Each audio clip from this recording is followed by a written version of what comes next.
So we like to spend a lot of time outside, whether that's going to football games or playing sports or spending time with friends and family around something like maybe a fire pit. My kids love to do s'mores and roast marshmallows and that kind of thing.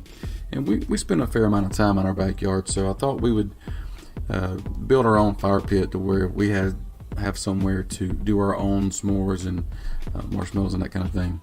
So obviously I've already got the hole dug. The first thing that you want to do is lay out your blocks in an area to where you want this fire pit, figure out where the inside diameter is, dig the hole, and then where the blocks are going to be sitting on the ground, you want to get all the grass out of that area as well.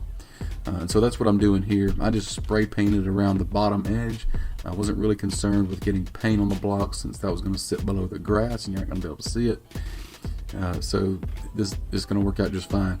Now that I've got all the grass out of the way, I'm just taking a yard rake and just kind of smoothing it out the best I can, because I want this to set kind of level. It doesn't have to be exact, but I'm just taking a 4-foot level here and going around and just making sure that we've got a pretty good level surface.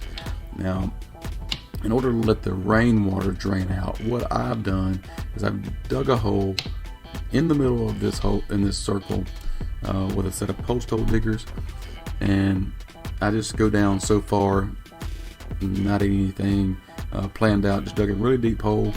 I'll go back. I'll go here in just a little bit. I'll show you. I'll fill that up with pea gravel, but first I'm going to go ahead and get the perimeter of the blocks set in place.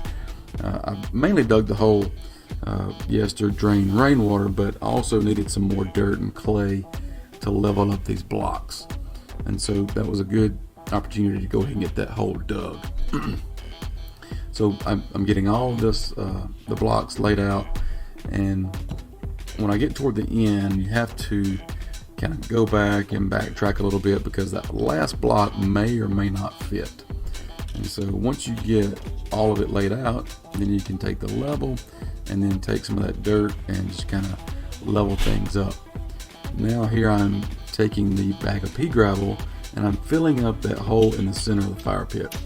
And I'm just going to take a rake and just smooth that out the best I can. You just don't want a big hump in the middle, just get it flat. And see, there you go, you see all the pea gravel there. So the next step, I'm trying to figure out how far from the bottom of the pit it is from there to the bottom of my fire brick I'm going to install. So I've got some crushed paver, and so I'm going to put that in the bottom of the fire pit. It's actually called paver base, and it's just crushed up pavers. And so once you get all of that into the fire pit, just rake it out, and then they make a stamper to where you can actually compact this down really good. But I just take my rake and my feet and stomp on it pretty good, get it nice and packed in there.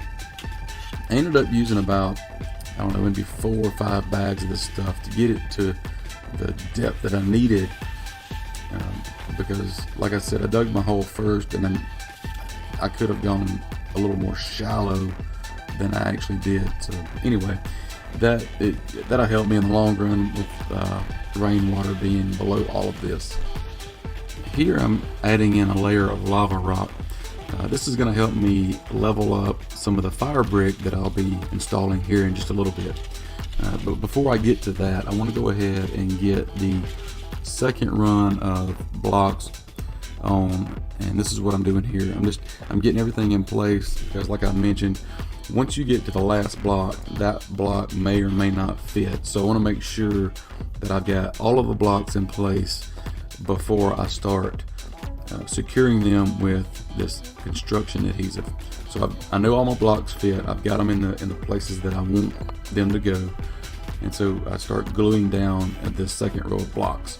I'm using just a construction adhesive that's made for the outdoors and that also bonds to concrete. So this is going to keep everything in place, and hopefully with kids and whoever else having their feet up on the fire pit and sitting on it, that kind of thing, everything will be permanent. So now I can line up these fire brick. Now the top of the fire brick is going to line up even with the second row of blocks, and actually it's going to sit just slightly below it because the third row of blocks has got a lip that will sit over the edge on top of the fire brick.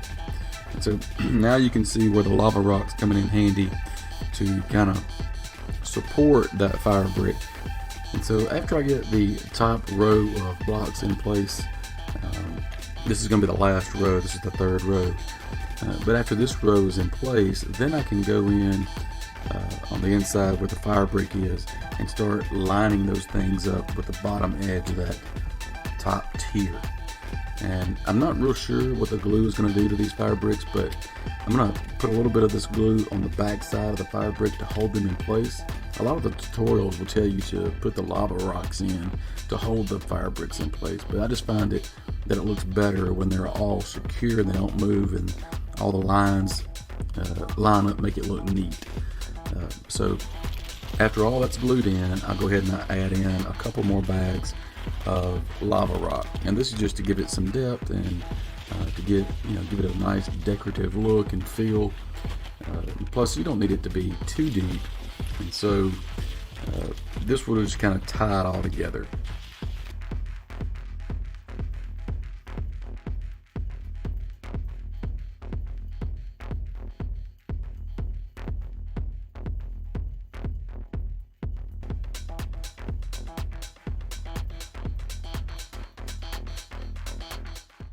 If you enjoyed the video, please subscribe to the channel and hit that bell notification so you don't miss any of our videos. Stay tuned, I've got another fast fact video coming right up.